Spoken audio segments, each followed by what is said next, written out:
최순애 시사평론가, 대진대 김홍국 개건교수 두 분과 함께하겠습니다. 네, 두 분 안녕하세요. 네, 안녕하십니까. 안녕하세요. 예, 오늘은 뭐 일부에서도 인터뷰에서도 여쭤봤습니다만 21대 국회 이제 원구성 협상이 이제 막바지에 왔습니다. 뭔가 좀 합의점에 좀 근접한 것 같은 느낌을 주는데 딱 부러지게 합의됐다 안 됐다 얘기는 또 안 하고 있고요. 오늘 오전 10시에 이 박병석 국회의장 주재로 여야 원내대표가 만납니다. 거기서 최종 결정이 날 것 같은데 먼저 김홍국 교수께서 좀 잘 될 걸로 예상하시나요? 일단은 좀 긍정적으로 봐야 되지 않겠습니까? 어제 막판에 이제 원내 수석 부대표 두 사람 얘기했죠. 예. 상당한 의견 접근이 이루어졌다. 굉장히 반갑더라고요. 그렇죠. 그래서 저는 두 가지인데요. 예. 첫 번째는 정말 이번 21대 국회도 이래서 되겠는가. 한 달 지났습니다. 국회의원 사실상 이미 임기는 시작이 됐는데 선서도 못하고 최근에 몇 분 의원들을 만났는데 다들 우리 뭐 선서도 안 했다고 아직 말만 국회의원이다 얘기하더라고요. 근데 월급은 다 나간 거잖아요. 그럼요. 한 달 동안 그러니까 아무 일도 하지도 않고 월급 지금 청취자 4329님이 굉장히 분개하고 계세요. 그러니까 저도 화가 나는데요. 코로나 재난기금까지 국회의원이 받아갔다고 한다, 막 이렇게. 네, 그러니까 올려주셨는데. 21대 국회는 20대 국회와는 다른 모습을 보여줘야 한다. 더군다나 지금 코로나19 사태 아닙니까? 예. 전 세계 이미 뭐 확진자 1,000만 명 넘어서고 사망자 50만 명 넘어서고 우리도 지금 매일 걱정하는 상황인데 국회가 이렇게 일 않고 있는 거. 그러면서 의원들이 오늘 아침 국회의원 정보 시스템 보니까요. 1,045건의 벌써 법안이 제출됐습니다. 하루에 50건 정도씩의 법안이 지금 제출되고 있는데 의원 개개인의 어떤 의지는 뜨겁다는 얘기네요. 굉장한 거죠. 그럼에도 불구하고 지금까지 7건이 철회가 되고요. 1,038건이 지금 일단은 지금 접수가 돼 있는 상황입니다. 그러면 이거 바로 심의하고 노력해야 되는 거 아니겠습니까? 네. 그 점에 있어서는 국회의원들 정말로 질타하고 싶고요. 정말 제대로 일해라. 전 세계가 속도감 있게 이 재난에 대처하고 있는데 국회 뭐 하고 있는 거냐 하나는 거고요. 두 번째는 그나마 늦게라도 다행이다. 오늘 반드시 양쪽이 이제 10시에 국회의장 주로 만나고 10시 반에 각각 또 긴급 의총들이 있습니다. 네. 여기서 빨리 저는 정말 최소한의 양보선들을 제시하고 서로 합의를 해서 국민들께 추경도 하고 재난 대처도 하고 정말로 일하는 국회 모습 보여주지 않는다면 21대 국회 초반부터 국민들께 정말 비판과 또 이 눈살 찌푸리는 모습으로 시작이 될 것이기 때문에요. 네. 국회의원들 자칫 퇴출당하지 않기 위해서 대한민국 정치계에서 퇴출당하지 않기 위해서 노력하라는 말씀을 드리고 싶습니다. 네. 최순애 평론가께서는 어떻게 오늘 좀 잘 될 걸로 기대를 하시는지요?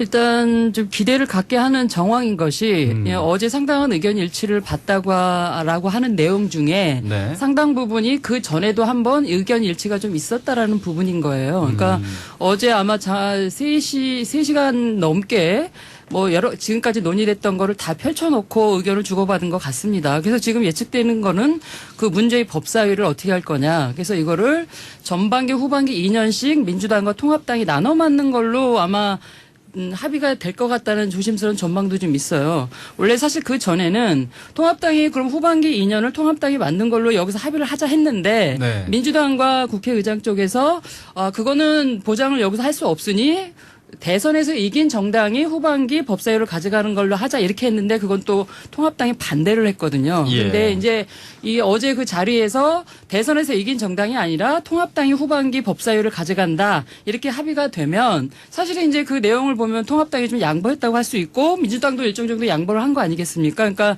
그렇게 해서 하나씩 양보를 좀 해서 합의가 가능할 것 같다라는 어떤 기대를 갖게 합니다. 네. 그리고 두 번째로는 이제 상임위도 11대 7이 아니라 좀 미세 조정할 가능성이 있다라는 이제 전망이 좀 있고 또 통합당에서 얘기하는 이제 국정조사 유재수 감찰 무마 의혹 사건이라든지 라임 사태라든지 또 윤미향 의원 사건 같은 경우도 일단 국정조사를 하겠다는 요구를 했거든요. 근데 그것도 일정 정도 받아들여질 수 있는 가능성이 있다고 하니까 오늘 10시에 최종 어떤 합의가 될지 기대를 하게 되고 지금 가급적 합의를 해서 오늘부로 이제 국회가 좀 이제 운영되는 모습을 좀 보여줬으면 좋겠어요. 상임위원장 다 뽑고 이제 좀 제대로 시작하는 모습이 좀 보였으면 하는 생각이 드는데 역시 여야 그 치열한 논의를 했던 핵심 쟁점은 역시 국회 법제사법위원회입니다. 근데 법제사법위원회가 제가 일부 인터뷰하면서 느낀 게요.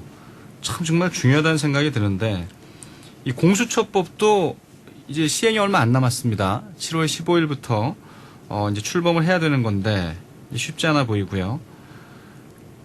또 이재용 삼성전자 부회장에 대한 이 검찰 수사심의위원회의 이 권고에 대해서도 여러 가지 여론의 이제 문매를 맞고 있는 상황인데 먼저 이 공수처법이 어떻게 제대로 시행될 수 있을까요? 지금 상황은 쉽지 않아 보입니다. 왜냐하면 의원 구성이 돼야 되는데 야당에서 2명의 의원을 추천할 수 있습니다.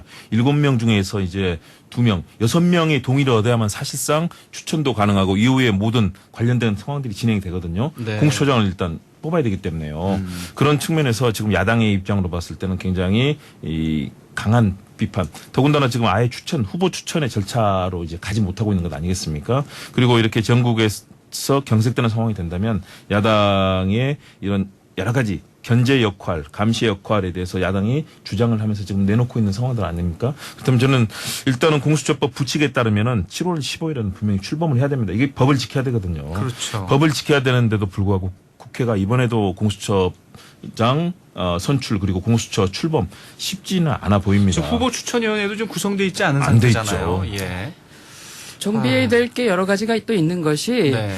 이게 이제 인사청문을 좀 해야 돼요. 3배수로 올려가지고. 그렇죠. 그러려면 이제 인사청문회법도, 그러니까 즉 인사청문회법도 바꿔야 되고 국회법도 이 공수처를 법사위에 소속을 시킨다라는 이제 국회법도 개정을 해야 되고 또 지금 이제 합의가 오늘 잘 되면 아마 그런 분위기의 연장선에서 공수처도 진행할 수는 있으나 통합당에서 문제 제기한 핵심은 또 뭐냐면 공수처가 지금 소속이 없어요. 행정부 소속도 아니고 대통령 직속도 아니고 지금 뭐 거의 뭐 이렇게 공중에 붕 떠 있는 그래서 그 부분 그리고 공수처 소속의 검사에 대해서 탄핵 대상도 아니고 이런 부분이 좀 있어서 이게 위헌 소재가 있다고 그래서 지금 통합당 쪽에서 헌재에 지금 소를 제기해 놓은 상태거든요. 그래서 이 결과도 지금 좀 좀 해서 봐야 되는 부분이라서. 네. 근데 이제 민주당은 이제 어쨌든 이 스케줄이 있으니 공표가 된 이후로 한 달 내에 이제서 15일 날 출범을 해야 된다는 거거든요. 법적으로는. 근데 이거를 무리하게 추진해서는 사실 국민들이 공수처에 어떤 기대를 갖는 부분이 일정 정도 있어요. 그러나 너무 이제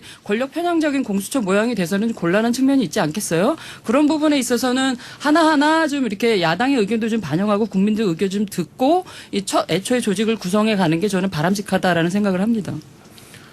문재인 대통령이 이제 박병석 의장에게 이 공수처장 후보 추천 요청 이제 공문을 이제 보냈습니다. 절차에 따라서. 근데 두 분 얘기를 들어보니까 이 7월 15일이 이제 한 보름여 남았는데 오늘 국회가 정상화되고 된다는 전제하에서 이 논의를 시작하고 이게 좀 고개가 좀 갸우뚱해집니다. 그래서 제가 좀 예. 쉽지 않더라고 이제 일단 시한의 문제를 들어서 말씀을 드린 건데요. 저는 일단은 국회 정말 이번부터는 제대로 법을 지키는 것도 중요합니다. 국회가 어쨌든 예를 들어서 뭐 반대를 했기 때문에 지금 통합당 같은 경우는 그렇게 얘기를 합니다. 공수처법에 대해서 우리는 찬성하지 않았다. 그렇기 때문에 그 일정도 지킬 필요가 없다고 얘기하는데요. 반대했건 또는 거기에 대해서 기권을 했건 간에 이미 통과되어 있는 법은 대한민국의 현존하는 법입니다. 그건 헌법과 법률의 체계에서 보장이 되는 것이고요. 저는 그렇다면 이 안에서 어떻게 하면 더 야당이 주장하는 그런 견제와 또 감시의 기능을 더하는 공수처 역할을 하게 할 것인가 이 부분에 네. 대해서 관철을 하려는 노력이 중요하고요. 일단은 7월 15일 출범시키기 위해서는 최대한 노력해야 된다. 그동안에 이 여당이나 야당이나 문제가 자신들의 마음에 들지 않으면 위원 추천도 하지 않고 위원 추천 안 하니까 아예 표류가 되는 일. 우리가 그동안에 뭐 방통위원부터 시작해서 무수한 상황 보지 않았습니까? 5.18 광주특위도 어땠습니까? 엉뚱한 사람, 도리어 뭐 범죄 경력 있는 사람 추천해서 결국 그것 때문에 자초되고 몇 년 만에 출범되고 이런 일이 비일비재했거든요. 이제는 그런 일은 있어야지 않아야 된다고 보고 여당도 야당에 대해서 저는 획기적으로 양보하는 안도 내놓아야 되고요. 그게 또 협치로 가는 길 아니겠습니까? 야당도 계속해서 이것을 어떤 발목 잡는 형식으로 가서는 안 되고 이제는 21대 국회에서 좀 달라진 모습을 보여주면 좋겠다. 예. 가능한 한 7월 15일 출범을 위해서 여야가 서로 노력하는 모습 보여야 된다라는 좀 말씀을 드리고 싶습니다. 네. 예. 평론가님 그러니까 뭐. 저는 이제 이게 공수처 만약에 야당이라고 할 때 야당에서 교섭단체 지위를 갖고 있는 게 지금 통합당밖에 없잖아요. 근데 예. 이제 야당에 그 추천이 2석을 이제 2명을 주는데 이것이 지금 통합당이 다 가져가는 경우인데 통합당이 추천을 이제 한다고 했을 경우 내지는 안 한다고 했을 경우인데 안 할 경우에는 그거를 국회의장이 교섭단체를 지정해서 추천을 하도록 하게 하는 어떤 이게 지금 공수처 추천이 어떤 개정안도 지금 민주당이 지금 뭐 얘기하고 있는 마당이기 때문에 근데 저는 이렇게 민주당이 일방적으로 공수처를 추진하려고 하는 모습은 바람직하지 않다라고 봐요. 일단은 공수처 자체가 일단 권력을 행사하는 또 다른 권력기관이기 때문에 권력기관 자체는 다양한 의견이 좀 수렴돼야 되고 출범할 때부터 어느 쪽에 너무 쏠림을 가지면 안 되는 부분도 좀 있고 그렇기 때문에 최대한 야당의 동의와 참여를 끌어내서 공수처를 가져가는 게 저는 바람직하다 이런 생각을 합니다. 요 논의는 사실 공수처법 처리 과정에서도 여야 간에 이제 쟁점이 됐던 사안인데 아무튼 오늘 이 원구성 협상부터 한 걸음 한 걸음 좀 가야 되지 않을까 이런 생각을 해보고요. 향후 또 법사위에서도 많이 논의가 될 부분일 수 있습니다. 이 법무부 장관과 이 검찰총장의 갈등, 거기에 이 법무부 장관의 발언이 좀 너무 심했던 것 아니냐 이런 논란도 여당 내부에서도 일고 있는데요. 이 얘기로 좀 넘어가 보도록 하겠습니다. 추미애 법무부 장관, 이 본질이 뭔지 사실은 이 한명수 전 총리 사건 또 이른바 검언유착 사건에 대한 이 법무부 장관과 검찰총장의 갈등이었는데요. 요게 이 법무부 장관 발언이 너무 심한 것 아니냐라고 하는 논란으로 좀 옮겨가고 있어요. 이 부분은 교수님 어떻게 보시나요? 일단은 저는 추미애 장관께서 좀 발언을 좀 더 신중할 필요가 분명히 있다고 봅니다. 예. 왜냐하면 장관으로서 하는 역할은 대한민국 국무위원이고요. 국가 이 정책 분야에서 가장 중요한 여러 분야 중에 하나가 법무 행정 아니겠습니까? 검찰 개혁이라든가 그런 측면에서 뭐 꼬리를 잘라 먹었다라든가 법 기술이라든가 그리고 검찰총장과 갈등을 불러일으키고 또 갈등을 보여주는 그런 발언보다는 문제점이 무엇인지를 좀 더 진중하게 지적함으로써 네. 이 상황을 풀어나가는 노력이 필요하다. 대신에 그 조목조목 지적한 부분 저는 공감이 되는 부분이 많습니다. 왜냐하면 윤석열 총장이 뭐 장모건이라든가 또는 측근들에 대한 최근에 여러 가지 인권과 감찰 분야의 논란을 놓고서 보여주는 모습들이라든가 또는 검언유착 과정에서 보여주는 측근에 대한 그런 과도한 챙기기라든가 이것은 사실은 공정한 검찰의 집행자로서 역할, 검찰총장에 대한 기대와는 다르거든요.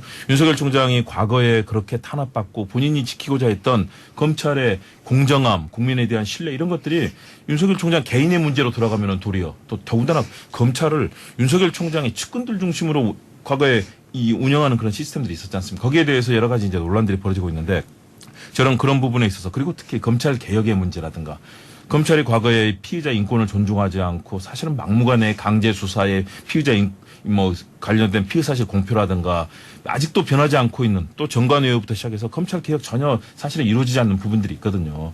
그런 부분에 대해서 지적한 부분은 윤석열 총장 저는 겸허하게 받아들이고 본인이 어떻게 하면 개혁에 나설 것인가를 스스로 추진하고 또 이 부분에 대해서 국민들께 입장을 내놓아야 되고요. 대신에 추미애 장관도 총장과 지나친 갈등 양상으로 가는 부분들 이런 부분은 네. 좀 더 행정의 책임자로서 또 집행자로서 그 역할을 좀 조율할 필요가 있다. 그런 측면에서 최근의 논란은 그동안에 보였던 검찰의 난맥상 이런 부분과 일정하게 연계가 돼 있기 때문에 서로 만나서 또는 서로 간에 합의하면서 문제를 풀어가야 되는 그런 노력이 필요하지 않은가 생각합니다. 네. 민주당 초선 의원들 모임에 와서 이제 한 발언이잖아요. 아무래도 여의도에 와서 이렇게 얘기하시다 보니까 네, 아무래도 대화라는 거는 장소와 대상이 누구냐에 따라 영향을 많이 받는데 예. 그날은 아마도 마치 꼬리가 몸통을 흔들듯 마치 감정이 이성을 흔들듯 추미애 장관이 윤석열 총장을 엄청 흔들었다 이건 거죠. 상당히 좀 격앙돼 있는 분위기가 네, 그래서 느껴졌죠. TV 화면을 보면. 뭐 마치 아랫사람 훈시하고 조롱하듯이 그런 발언이었는데 저는 추미애 장관이 이제 그렇게 윤 총장 측근을 이제 다 아시다시피 한동훈 검사를 이제 직무에서 배제하고 법무연수원 연구위원으로 이제 이렇게 좌천 아닌 좌천을 시킨 것 자체가 이제 과연 이제 장관의 권한에 맞는 거냐 이런 부분은 또 설왕설래 말들이 많아요. 왜냐하면 이제 사실은 검사에 대한 감찰은 이제 대검에서 1차적으로 하게 돼 있는데 그것이 공정하지 않을 것 같다라고 이러면 사실은 법무부 감찰 규정에도 맞는데 또 한편으로 또 뭐가 있냐면 이 규정이 또 수사의 어떤 수사나 재판에 관여할 목적이다 이러면 이건 또한 이제 감찰 진행을 할 수 없다라는 또 규정에 또 이게 제한을 받기도 하거든요. 그러니까 네. 이게 상당히 쟁점이 되는 부분인데 추미애 장관이 그렇게 약간 희화화 내지는 이렇게 조롱거리로 만드는 이제 대상을 윤 총장을 그렇게 만들므로써 이게 뭔가 본질이 본인의 그 말이 아니다라고 그러는데 본질은 결국은 뭐냐 그러면 결국은 그 검언 유착 때문에 측근을 그렇게 문제가 있어서 문제시하는 것이 윤 총장 측근을 그렇게 배제한 것이 아니라 결국은 윤 총장은 내 편이 아니기 때문에 윤 총장을 뭔가 이렇게 뭐랄까 사태를 유도한다라고 할까 뭐 좀 네. 얘기하면 뭔가 윤 총장을 자리에서 이렇게 내리게 하려고 하는 그런 의도가 다분히 보였다. 저는 좀 이렇게 해석을 합니다. 네. 아무튼 그 추미애 장관의 좀 발언은 좀 지나쳤다 이런 의견이 많은 것 같고요. 하지만 윤석열 총장의 또 이 모습도 그렇게 바람직해 보이진 않고 아무튼 이 검사들은 원래 말없이 수사하는 거잖아요. 그런 예? 측면에서요. 그렇죠? 저는 사퇴를 방금 우리 평론가께서 말씀하셨지만 사퇴를 유도한 방식 그건 절대 돼서는 안 된다고 봅니다. 임기가 보장돼 있기 때문에요. 최대한 개혁을 하게 하고 내일 모레면 이제 1년입니다. 그러니까요. 1년도 남았죠 아직. 그러니까요. 예. 그래서 당시에 받았던 기대만큼 윤 총장도 스스로 정말로 분발해서 대한민국 검찰 개혁 온 국민이 바라고 온 법조계가 다 한 목소리로 요구하는 것 아니겠습니까? 일부 예. 정말 기득권에 취한 그런 권력화된 검찰 이분들 빼고는 다 원하고 있는 것이기 때문에요. 스스로 나서야 되고 또 추미애 장관도 정말로 좀 절제된 모습으로 국가 행정이 가는 모습을 보여주는 게 필요하지 않을까 생각합니다. 예. 그러니까 이게 알겠습니다. 지금 장관이 그렇게 함으로써 검찰 개혁은 어디 가고 장관하고 총장하고 왜 기싸움하고 싸우냐 이렇게 돼버렸어요. 좀 본질은 좀 없어진 것 같은 그 느낌이 부분에 들어서 대해서는 법무부나 좀 아쉽죠. 여권이 좀 주의를 해야 된다고 저는 생각을 합니다. 사실 청취자분들께서요, 좀 이 얘기를 좀 기대하셨을 것 같아요. 미래통합당의 이 대선 후보, 과연 백종원 대표가 되느냐. 이 김종인 비대위원장의 발언을 계기로 해서, 정치권에 많이 이제 회자되고 있잖아요. 실제 김종인 위원장의 이 생각은 어떤 건가요? 뭐 제가 김정인 위원장의 마음속을 뭐 투시할 수도 없고 뭐 잘 모르는데 지금 예. 통합당을 바라보면 재미있는 현상 중에 하나가 저는 이거라고 봅니다. 킹 자체보다는 킹메이커들의 주목을 더 받아요. 첫 번째 김정인 위원장, 두 번째 김무성 전 대표. 김정인 위원장은 아시다시피 지금 비대위원으로 활동하고 있고 끊임없이 이제 이슈 메이킹을 하면서 계속 언론에 등장하고 있고 이슈를 지금 뭐 생산하고 있지 않습니까? 그리고 김무성 전 대표는 지금 이제 뭐 원외위원장 내지는 전현직 의원 중심으로 해서 한 46명의 어떤 전현직 의원의 어떤 모임을 갖고 있잖아요. 그래서 네. 본인이 킹 메이커를 하겠다고 강조를 하고 있어요. 그거는 또 다른 차원에서 이제 세력화거든요. 이것이 이제 만약에 킹을 나가겠다는 분들은 어쨌든 당내 경선을 치러야 되기 때문에 물론 어떤 방식이 될지는 모르겠습니다만 이 46명의 전현직 의원이 모인 이 기구에 뭐 일단은 잘 보여야 되지 않겠습니까? 이제 이런 킹메이커들이 주목받는 이제 판이 지금 초장에 지금 형성돼 있는 상황에서 예. 그럼 과연 킹이 누가 될 거냐 뭐 이런 이제 주목은 자연스럽게 오는 거 아니겠어요? 근데 백정원 대표에 대한 언급 저는 그렇게 뭐 장재현 의원도 얘기하고 이랬지만 뭐 상당히 그냥 흥미롭긴 하지만 함의는 이런 거예요. 당 내든 당 밖이든 우리가 주자로 만들어서 우리가 정권을 가져올 수 있는 사람이라면 누구도 가능하다는 얘기 아니겠어요? 그리고 네. 백정원 대표가 대중소구력이 있잖아요. 친화력이 있고 그다음에 정치권 주자가 아니라 어떤 새로움도 있고 그러나 과연 대권 주자가 될 건지는 이제 만약에 시작이기 때문에 저는 그렇게 뭐 설왕설래할 필요는 없다. 그래서 저는 흥미롭게 바라봤고 그다음에 통합당이 과연 어떤 주자를 뽑는 과정을 거칠 거냐 이것도 되게 중요하거든요. 그래서 그 대목에 있어서는 김정인 위원장의 그 얘기는 그렇게 뭐 무례하거나 뭐 흥미롭게 뭐 받아들일 정도지 그렇게 막 김정인 위원장을 비판하고 비난할 정도는 아니다 상당히 이렇게 뉴스가 생각합니다. 됐어요. 일단 근데 야당에서는 대통령 후보는 안 보이고 대통령 후보를 만들겠다는 사람들은 많이 보인다. 이렇게 제가 네. 그래서 저는 김종인 위원장의 의도가 무엇인가를 아니 잘 근데 볼 필요가 무슨 있다고 봅니다. 본인이 좀 생각이 있으신 거 아니야 이런 얘기도 있잖아요. 본인의 생각도 있겠죠. 본인 원래 대한민국의 정치는 나 빼고 아무도 모른다고 자부심을 가진 분이 바로 제가 그래서 한때 얘기했던 게 종동설입니다. 예. 김종인을 중심으로 한국 정치는 돌아간다는 게 김종인 위원장의 생각이고요. 또 하나는 뭐냐면 자 주변에서 서로 지금 하겠다고 목소리를 내는 사람이 있습니다. 원희룡 지사 비롯해서 뭐 홍준표 전 대표라든가 대표, 예. 다들 그런데 당신들 다 아니다. 백종원 정치에 아무 상관없는 분을 왜 끌어들였겠습니까? 정치권에서 지금까지 있었던 사람들. 자, 그러니까 분발하고 정말 노력해라라는 메시지가 하나 있는 거고요. 사실은 정치 현장 다녀본 분은 아시지만은 대권 후보나 대통령이 될 사람이 있잖아요. 정치 경험 없이 정당의 그런 세력과 전 국민의 지지와 이런 것들을 한 몸에 받아보지 못한 정치 문외한이 들어와 성공한 애는 아무도 없습니다. 이명박 전 대통령도 경제인이었다고 하지만 서울시장을 하고 다양한 그런 정치 의원도 하고 정치 경험 쌓고요. 다 예. 그렇게 되는 거거든요. 우리가 실패한 케이스 그런 사례들을 안철수 전 대표라든가 기대는 있었지만 실제 정치감이 없고 지지 세력과 확고한 정치 철학들 그다음에 여러 가지 이 단련이 되는 그런 과정이 없다면 안 되는데 이걸 왜 백종원 대표를 들었겠습니까? 다 지금 현재 있는 후보들은 아무도 안 된다. 자 지금부터 내가 바꾸는 당의 기치, 당의 색깔, 정강에 따라서 정말로 노력하면서 성과들을 보여라. 그러다 보면 대권 후보 나올 수 있다라는 것이지 저는 백종원 대표를 절대 염두에 두고 한 얘기도 아니고요. 저는 그 과정에서 했다는 얘기라는 생각이 드는데 대신에 요즘 뭐 제가 트로트 요새 좋아하는데 이명웅 씨도 막 거론되고 그러니까 아니 결례가 아닌가 싶어요. 결례죠. 예. 노래하시는 분이 사실 그렇죠. 정치 현장에 들어와서 말 한마디 포천의 아들이잖아요. 그러니까 예. 저는 그 부분에 있어서 김종인 위원장이 보여주고 있는 이 끌고 가는 모습들 사실은 그래서 장제원 의원이 화가 났을 겁니다. 사실 김종인 위원장 같은 경우는 사실상 외부에서 영입된 현재로서는 정치 용병 지도자 아닙니까? 예. 왔다 갔다 하면서 그러니까 장제원 의원이라든가 저런 내부에서 우리 정치인들이 분발해야 된다. 그리고 끌려가서는 안 된다. 정말 좋은 그 당의 정책 이런 거 만들어 보자고 얘기하는 목소리도 충분히 경청할 필요가 있다. 이렇게 치열하게 다툼하면서 정책을 놓고 싸울 때 야당으로서의 존재감도 나오고 국민들의 지지를 받을 수 있는 것이지 누구를 낙점한다 또는 뭐 과거에 이미 평가받은 사람을 그냥 내놓아서 되겠습니까? 저는 그런 과정을 김종인 위원장이 이미 의도하고 있는 것 아닌가 생각을 근데 합니다. 한참 동안은 야당에서는 주호영 원내대표가 좀 스포트라이트를 받았잖아요.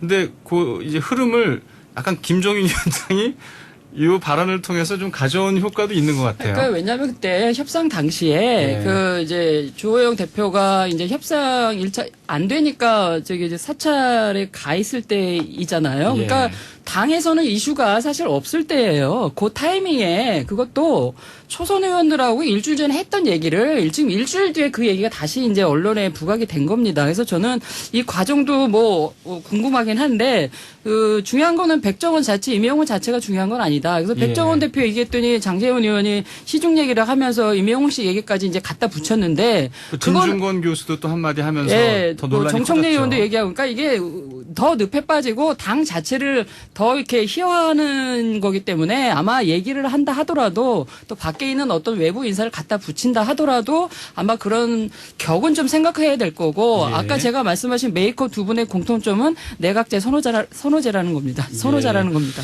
오늘 김종인 비대위원장이 또 기자들과 이 오찬을 하시는 것 같은데요. 또 얘기를 많이 쏟아내지 않을까 이런 기대를 또 해보게 됩니다. 예, 두 분 얘기 잘 들었습니다. 네, 감사합니다. 김홍국 대진대 개공교수 최순애 시사평론가였습니다.